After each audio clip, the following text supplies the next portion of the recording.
A very good day to you and welcome to Herman Manyora's YouTube channel. My name is Jadil Kabiru. It's always a pleasure to have you joining us for our conversations. Conversations we say we hope will help our political leaders in making better policy decisions and political moves. My conversation today starts from where we left it with Wakili Willis Otieno. With regards to how to succeed Ruto, it's becoming very difficult to beat this man because Prof says he holds all the instruments, he holds all the cards. Prof, let's talk about what you meant from your conversation with Willis. You said they are daydreamers. Is this the conversation we're having, that so many people would like to take power, but you're not seeing enough effort? Is that what you meant? You know, there are two ways of say, taking power from Ruto. Forget about the unconventional, the unconstitutional, just within the constitution.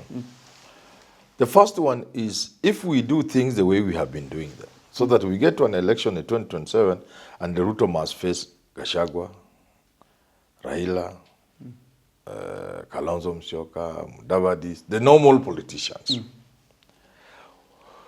That becomes very difficult for people like Jimmy Wanjigi because wataonekana hawatoshi mboga.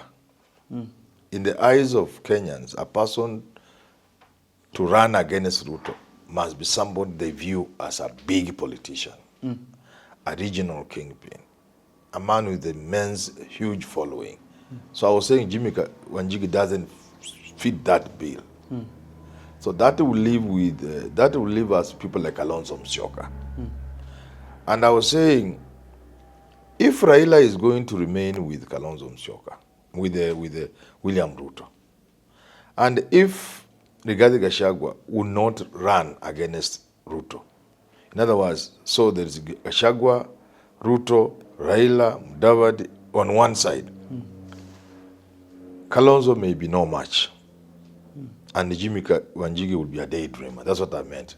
For people in the category of Jimmy Wanjigi, and they are quite a number whose names have been floated, they will not go for it. Of these new politicians who have been floated, I was saying is somebody like Matiang'i, who fits that image of a serious candidate. Kenyans talk of serious candidates.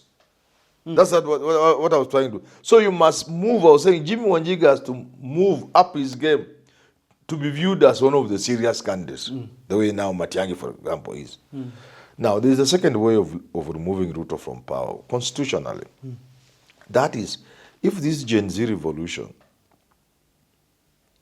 maintains the momentum, so that there is a wave removing Ruto, a wave, a revolutionary wave by the Gen Zs, then those Gen Zs will put somebody in power. Yes. But that person has also to look like look like he's also a serious candidate. And that's how people like Matiang'i may benefit. Well, talk to me about Gachagua in this equation, because there's a time we talked about him a lot when we thought there was a division between him and the president. Now he says he has consolidated Mount Kenya. What do you think his position will be in 2027? Because he's still with Ruto. Gachagua has to make his own calculations. He has to look at the dalliance between Ruto and Raila. He has to look at what the country seems to be thinking. He has to look at what the Gen Zs are pushing for and how hard they are pushing. And whether those Gen Zs will succeed in their agenda of change. But if things remain normal, so that we go back to our normal politics, then Gachagua will have to decide whether to wait until he's kicked out by Ruto or whether to face Ruto in 2027. So there's no other option but those two. He might be kicked out. Yes. So where do you get this thinking? But that's what everybody seems to think, that Ruto is through is through with Gachagua, and that it's just a matter of time. They can't do an impeachment because obviously, like I've said many times, they can't succeed. So you wait when you have the power, which is the 2027. You give Mudavadi or somebody like that. So if Gachagua is willing to wait until he enters the slaughterhouse, that is his problem. What are the chances of Gachagua actually becoming president? Because it seems like for most people, even talking about Gachagua, he's just consolidating Mount Kenya. People see him as a Mount Kenya leader. I think it's Kuria once said he should become the president of Mount Kenya. Can he have this national? You see, when people talk of just consolidating Mount Kenya, They mean just Mount Kenya. But let's put the facts on the table. What's Mount Kenya in terms of politics of this country? The most obvious are the numbers. Who are the numbers Mount Kenya has? If there are 3 serious candidates, Mount Kenya does not need any other support from anywhere else. So long as there are 3, if it's a 3-horse race, which is what it might be in 2027, 3-4 serious candidates for the first time, Mount Kenya does not need support from anybody else. They will be number 1. They will need somebody in the runoff.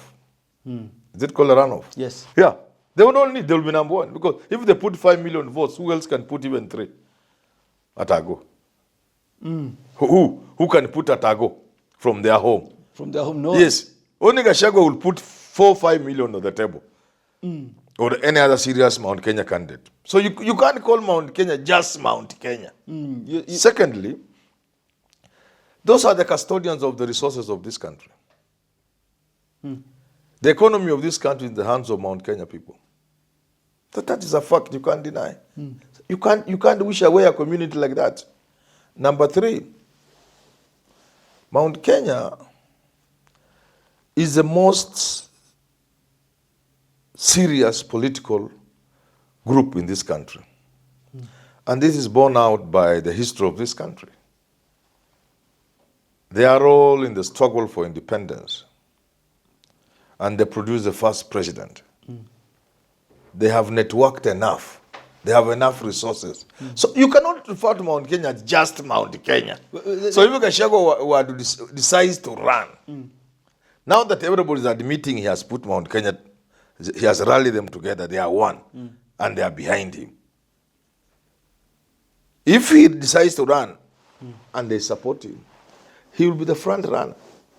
So the problem will be the runoff. But in terms of the first results after the election, he will be number 1. Would you comfortably say that Gachagua will hold sway in 2027's election? Could you say that he is the only person who can change the determination of 2027? I think Gachagua, I've said it, Gachagua is the one who will decide the election of 2027. In more ways than 1 or 2. 1, if he runs, he will change the equation. Because he's the one who will be number 1 on in the outcome, with about 5 million votes from Mount Kenya alone. He'll beat everybody else, but there will be a runoff.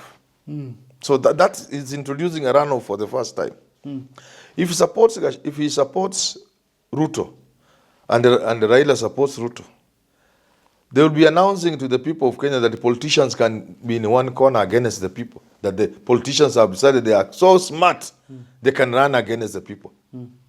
In that case, the people of this country can give anybody, including Judge, the presidency. So you see how, if Gachagua joins Raila and the Ruto in one corner, it will be like announcing to the people of this country that politicians, we are very clever, you people, you are useless. We can do what we want with you. And the people can tell him, okay, fine, let's wait. And so you see how Gachagua is determining the elections.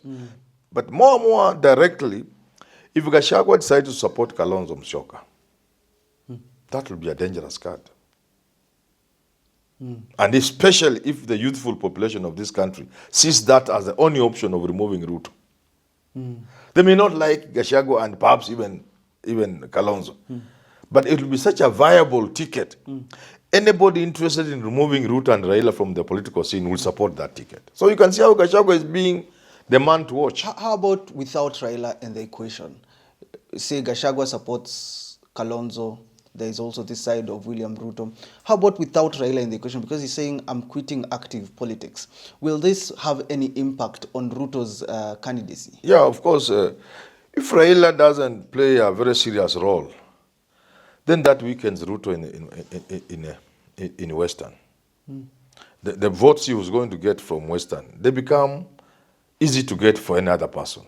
Even with this broad-based government, yes, getting all these broad-based government has not sold, unfortunately. It doesn't sell. No, it has not sold.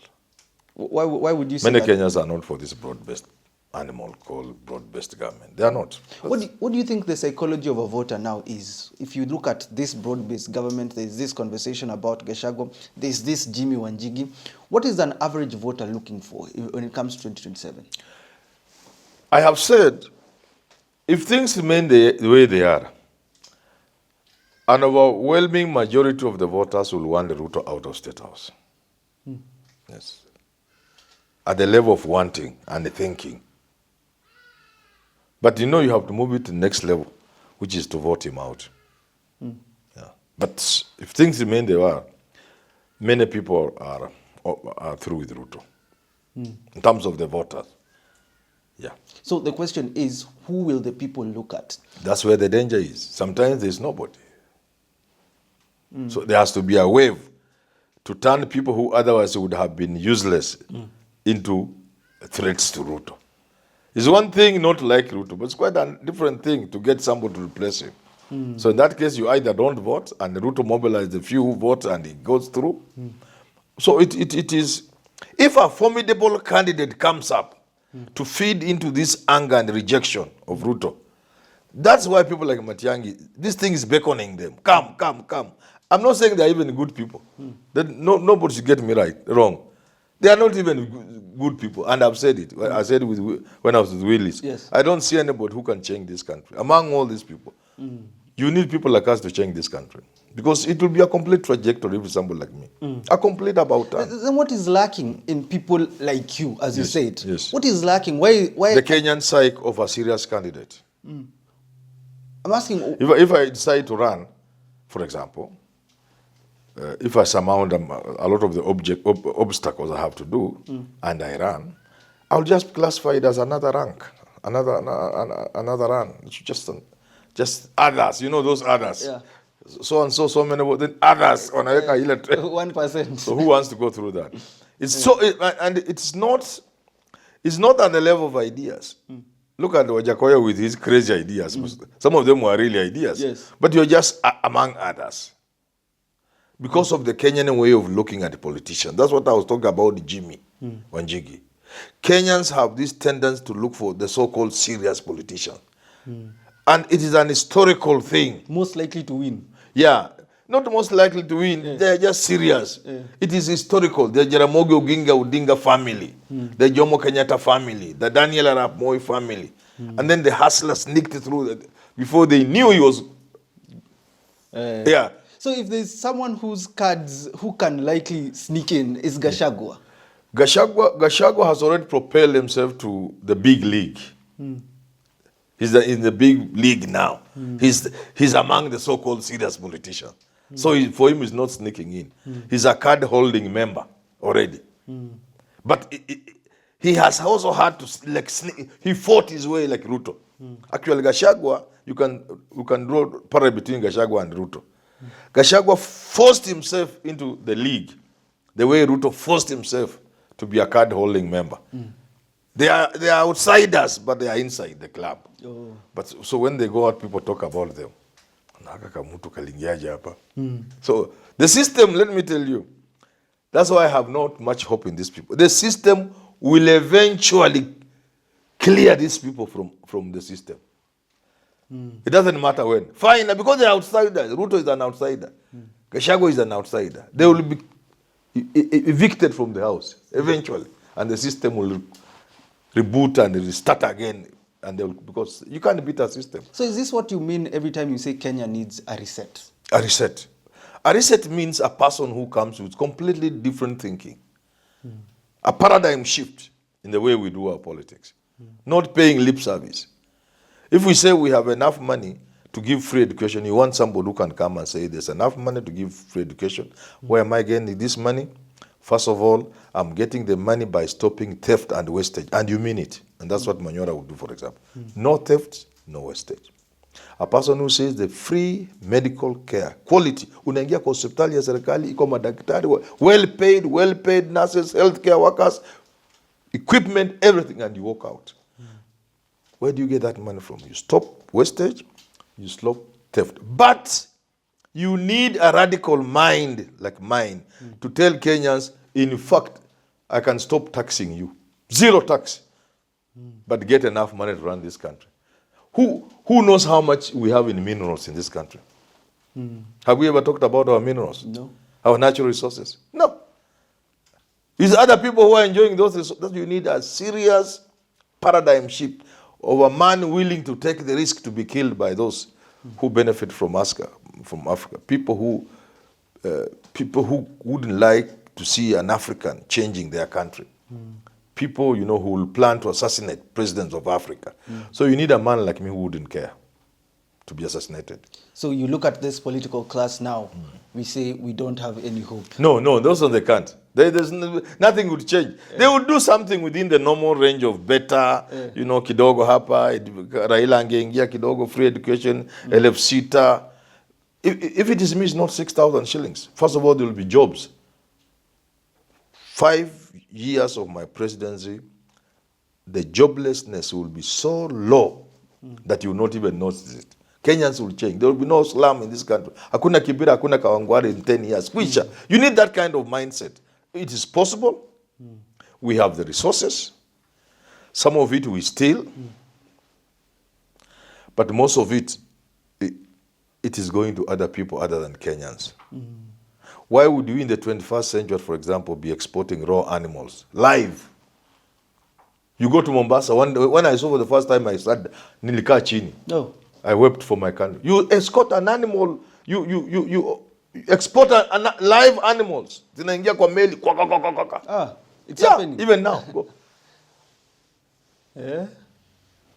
You see the resources of in terms of timber and what have you, wood products coming from Congo. Kuingia meli zinaenda nje. You wonder what is all these things. These people should be coming to Africa to buy finished products.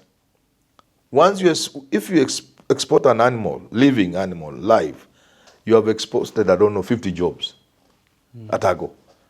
Because, the process of what you get from an animal is not just the meat, it's not just the skins and hides, the hooves, everything, bones, blood. There's so much you are wasting and exporting jobs.